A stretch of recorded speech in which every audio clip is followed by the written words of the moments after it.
Now we're about to get into the structure of your narrative, exactly how you put together and order the message that you're going to deliver. This is not the same as what you might do in an interview style one. This is for either a old fashioned, really like traditional kind of webinar where one person like me is the speaker, and I would also have slides and I would walk people through a presentation. There might be a Q&A at the end. And it also works where a host introduces me and then I do my basically the same thing, my presentation, I'm talking, and then there's a Q&A at the end. We'll handle interview style a little later. A few concepts before we get started, and I know we did some of the major concepts. These are sort of the smaller concepts, but are very, very, very valuable and will help set you apart from other webinar presenters. The first we want to talk about is the pre-audience. In some cases, you will come online or go live before the official time when you invited everyone to show up. So let's say you're going to be officially kicking off the webinar or your session at 2 p.m. You might show up, excuse me, you might show up 5 or 10 minutes earlier.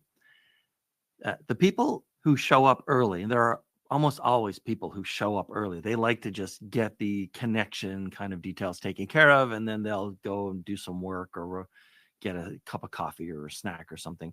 But they'll usually just sort of hang out and do other work. Or catch up on social media or something while they're waiting for the event to start, but they don't want to try to rush in right at the last minute. Those people are called the pre-audience.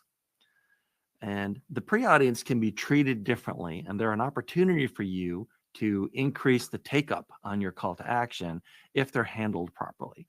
Now, you've undoubtedly been on a webinar or a live event where the host just tries to keep people busy. They call it engagement. It's not really engagement. They try to keep people busy by doing things like, hey, so if you can hear me, raise your hand. Or, hey, why don't you put it in the chat where you're from or where you are today or what country or what town you're in. You see all this sort of like, kind of useless crap filling up the chat window, stuff that really no one else cares about. You might look and say, oh, there's someone else from my city or something. I mean, who cares?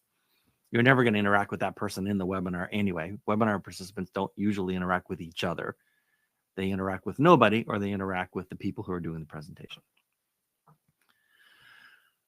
Instead of doing that, here's an alternative that works really well. Come up with or have ready to go a story, an anecdote about the company in its earlier days.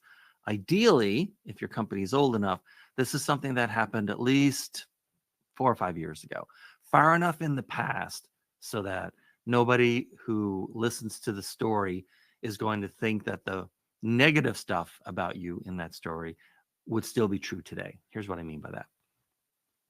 The very best kind of story, because you're trying to establish a connection with those pre-audience members. You're trying to sort of bring them closer to you. You want them to feel like you're a real person talking about interesting, real stuff. Is tell an anecdote from the early days of the company where you made a mistake, or where the company made a mistake, or where you in your career, as a marketer, as a salesperson, as a software developer, whatever, back in the day. It doesn't even have to be at the same company necessarily, but 4 or 5 years ago, you talk about a mistake or an assumption that you made that didn't work out.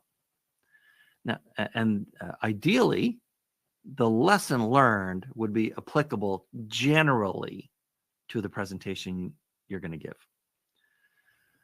But it can't be a story that contains information that people who show up on time would have needed in order to fully understand and appreciate what it is you're talking about. Those people didn't do anything wrong. They showed up on time. But for the pre-audience, instead of just wasting time talking about where they're from and stuff, take the opportunity to tell a story that will end right at the start time.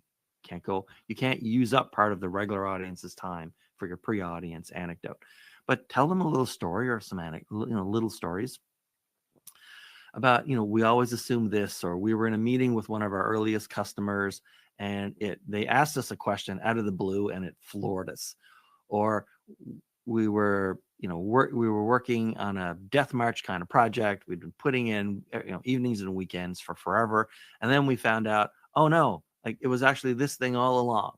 right? It was some sort of mistake, some sort of failure. It wasn't catastrophic. It's probably important to the organic growth and development of you in your career or the company, depending on what kind of story you're telling. But it should be something where if you show a flaw, if you show a mistake, then you're more human to people. And if it was far enough in the past, they don't think, well, these guys are still like operating under this old assumption. And I guess I don't even need to stay around for this presentation because it's going to be way off.